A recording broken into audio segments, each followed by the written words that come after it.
Okay, so I am waiting for food right now, and I'm here with my dog, and gonna make a video. Say hi. Hello. That's my girl. You trying? She was just going crazy because there was another pit bull, and yeah, this other pit bull was absolutely no threat. It was outside the car, but for some reason she still was being crazy. She's a good guard dog. Anyway, hmm. So, okay. So basically the next several years there's always got to be people around my car every time I try to record a video. Um it was basically years of being in abusive relationships, and after failing my children, I really believed that I deserved it. Um I think that there were earthly consequences I deserved.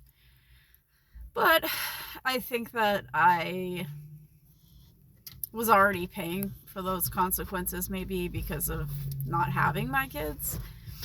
And so I don't know that I needed. So this is the part that made it very hard for me to get saved. Um, I always had the first part. No, I don't know. When I was younger, I understood that I was a sinful person. Like, it's never been a problem for me to know that I'm a sinner, but it took me a really long time to believe that there was a way to be saved from that. Like, it was hard for me to truly believe that Jesus was going to save me regardless of what I did. I just couldn't believe, because I felt so unworthy. I could not believe that was real. It's like too good to be true. This can't possibly be real. And I kept hearing the same message over and over again throughout the years after losing my kids. I went to so many churches. I even like went to Bible studies. I all this time thinking that I was saved, but there was just this one piece that um I think in my mind, I thought that it was still works based in my mind. Like, I thought, if I do all these things, if I am a better person, then I will just, then Jesus will save me. And I didn't understand that if you want to be saved, um, you actually do have to trust him. You have to trust that he is sufficient to save you. You can't be relying on your works. That's like the whole point. And for some reason, it just took me so long to understand that point. And, you know, um, I think there's the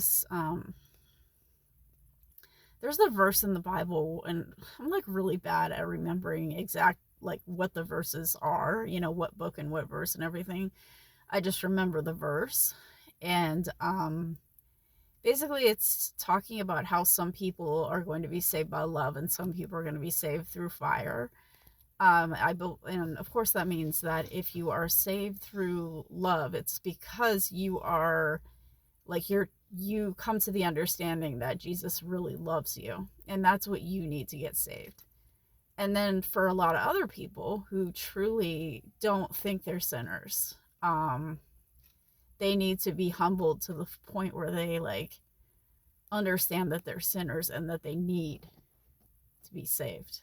So I think that's the through fire um people. Okay. But anyway, so I was God, people have to be like right near my car. Um it's just that if I talk at a normal volume, I feel like people can hear me even though they're not like in the car with me and my windows are up and everything. But anyway, I was in and out of abusive relationships. I just felt I'm a terrible person. Like I said, I felt like I deserved it. The first one was like, it was literally, actually, this guy moved in while my son, the first guy, he moved in while my son was in foster care because I didn't want to be alone. And this was my way over the years that I always have dealt with things, was to like, and of course that has to do with, the things that, my father did growing up. And then obviously a lot of other things had happened to me. But, um, it's something, not everybody reacts that way to abuse. There's definitely people who, um, they have different reactions to that. Some people will not date, will not be, have any kind of sexual contact. It really, I think, just depends on the person. But for me, I don't want to start crying. I always was just looking for someone to love me, and for some reason, I thought that that was going to help me. Like I would actually find somebody that way, a guy that would care about me, and it never worked, unfortunately. Not really. Um, so yeah, the first guy that I had him, he actually, I was like walking down the street at night. I used to do a lot of stupid things. And I don't know, I feel like that's another thing. God protected me under those kind of circumstances because things could have been bad. You know what I mean? Now, part of it might have been because I didn't have any real boundaries. So, like, if somebody walked up and wanted to talk to me, like a guy, I was never like, oh, no, thank you. Like, I was almost too nice, but I think, yeah, okay, well, you love me. No, you love me. Oh. But, look at that girl. Yeah, look at her. Look at her. Oh. Oh, thank you. Okay, and so basically, hi.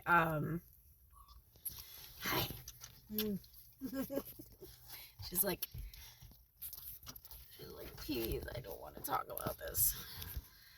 But yeah, basically, what happened was this guy moved in, and he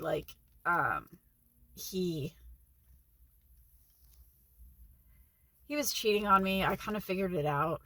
Um, but anyway, I mean, like, I don't want to go into all the details or whatever. But there was an incident where I think like I got mad and I like took his phone and I was trying to like look on his phone to see if he was like cheating on me or whatever. And like I already knew. Okay, I'll just give you one example. I came home and there were used condoms that we had not used.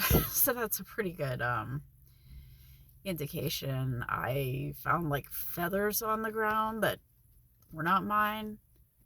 So yeah, just like weird things. But anyway, so I was trying to get um the phone so I could like see if he was cheating on me, and he got so mad at me that he threw me against the wall and then like threw me to the floor. I don't So basically I was just gonna let that go because like I said, I thought that I deserved every bad thing in life. And I but I ended up calling the police, and then actually no, I didn't call, someone else called for me. But anyway, yeah, uh I he went to jail for 5 days, and then they released him, they dropped the charges, and he came back, stayed with me, blah blah blah. They even took pictures of me because I had like bruises on my arms and everything. um but yeah, it ended up where they let him out, and thankfully it didn't get worse. He wasn't like, he didn't do anything physical to me again. But we like ended up breaking up, and then we were just friends, but he was still living there. And he flat out admitted to me at one point that he was just using me for a place to live. So, and I don't know if that was always the case or if it was just after that. But yeah, anyway, so, and he gave me herpes because, and I know that because I didn't have it before. And so that was another thing where, like, yeah, I said I found used condoms. There must have been times where, or maybe he already had it. Like, he might have had it before. But yeah, he accused me of cheating on him because I got it. And I'm like, I didn't have it before you, so I don't, and I haven't cheated on you, but he kept trying to accuse me of cheating on him. But yeah, he was the cheater, so that was definitely projection. But yeah, there were other, and then I ended up engaged to this guy who threatened to kill me multiple times. And yeah, but yeah, I'll get more into that relationship. Well, let me just do it now. So I met this guy, and he was homeless actually. And I saw the good in him because he would do really sweet things. Like, even though he was homeless, he would like darn my socks, or like I would come stay with him. Actually, he wasn't allowed to stay. Hi. I was living with roommates at that point, and they didn't want him there. So I would go stay with him I would go stay with him under the bridge, basically, or wherever he happened to be sleeping. And I thought it was really sweet that he would always, no matter what, even though he was on like disability for being mentally ill, and he would like, but when I spent the night there, he would always make sure that I had food. He would always make sure I had like my morning coffee and everything. And I just thought that was a really big deal because I've been in situations where that wasn't done for me, and I was like, wow, he's homeless and he's doing things for me and just making sure I'm taken care of regardless of the situation. And yeah, after a while he proposed. I think it was after 3 months of dating or something. And then I said yes. And yeah, so, and then he went to jail. Okay, so the reason he went to jail was, well, there were a few different things. There were a few different charges. Gosh, this is gonna be a long video. I'll just cut it off there, and then the next video I'll talk about him because it's just a very, very long story. But so after this, basically, I just want to summarize though and say that the relationships I was in after my son was taken were mostly bad because like I said, not only did I think I deserved it, but I also just felt like I had nothing left to live for. My kids were my reason for living. They kept me going. And at that point, I was just like, whatever, I don't even care anymore. You know? I didn't care. I didn't know what to do with myself. So yeah, it was either abusive relationships or just being used for sex. That happened a lot too.